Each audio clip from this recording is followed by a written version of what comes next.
Assalamualaikum warga Suara Merdeka, ketemu lagi di program Jemuahan. Kali ini kita bakal mensimulasikan Perang Badar yang menjadi puncak pembelajaran nilai keberanian dan keimanan.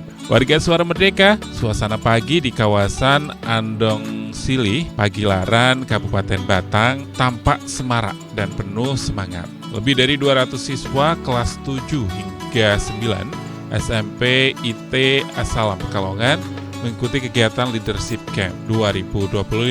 Sebuah pembelajaran berbasis pengalaman yang merefleksikan peristiwa bersejarah antara umat Islam dan kaum Quraisy Mekah pada 17 Ramadan tahun 2 Hijriah. Meski disebut perang, kegiatan ini bukanlah pertempuran sesungguhnya, melainkan sebuah bentuk pelajaran dan latihan yang dirancang menyerupai strategi dan dinamika Perang Badar. Para siswa berperan sebagai pasukan menjelajahi medan yang dibuat mirip lokasi aslinya dan mempraktekkan taktik Rasulullah SAW dalam memimpin pasukan yang jumlahnya jauh lebih sedikit namun bermental kokoh.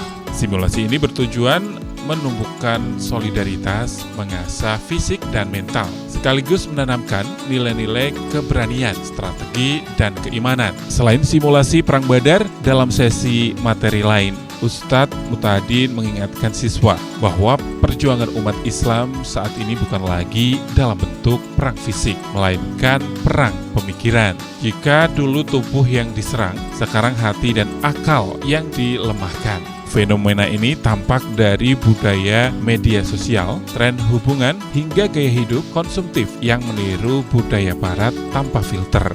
Untuk menghadapinya, Ustadz Muhtadin menegaskan ada 5 langkah utama, yaitu menguatkan akidah dengan mengenal Allah dan Rasul secara benar, mencintai Al-Quran, sunnah sebagai pedoman hidup, bangga dengan identitas Muslim, selektif dalam menggunakan media sosial, dan aktif dalam komunikasi yang menumbuhkan iman, seperti remaja masjid. Sementara itu, Ustazah Vita, Kepala Sekolah SMP IT Asalam menyampaikan bahwa tema tahun ini membangun jiwa pemimpin sejati menjadi bagian dari ikhtiar membentuk pribadi yang lebih tangguh, beriman, dan bertanggung jawab.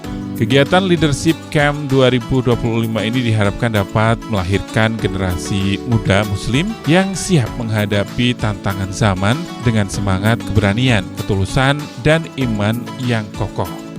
Warga Suara Merdeka, kabut tipis pagi itu menyelimuti kawasan Andong Silih, Pagilaran di tengah udara sejuk perkebunan teh. Teriakan sangat menggema dari ratusan siswa berseragam loreng. Mereka bukan sekedar bermain perang-perangan biasa. Dengan medan dirancang menyerupai kondisi Perang Badar. Mereka belajar membuat taktik, membangun solidaritas hingga mengambil keputusan di bawah tekanan. Setiap strategi yang diterapkan siswa dikaitkan dengan peristiwa asli dalam sejarah Islam, seperti penguasaan sumber air, pengelolaan logistik, hingga taktik bertahan dengan jumlah pasukan yang terbatas. Dari situ mereka belajar bahwa kemenangan tidak selalu soal kekuatan fisik, tetapi tentang iman, keberanian, dan kecerdasan dalam pengambilan keputusan. Warga Suara Merdeka, di malam harinya suasana berubah semakin hikmat. Api unggun menyala, menyinari wajah-wajah lelah. Melalui kisah dan ayat Al-Quran, Ustadz Muhtadin mengajak siswa untuk memperkuat akidah, mencintai Al-Quran, dan bangga dengan identitas keislaman mereka. Ini adalah ruang latihan jiwa. Tempat siswa ditempa untuk mengenal diri, membangun keberanian, dan menumbuhkan tanggung jawab. Tim Liputan Suara Merdeka Network.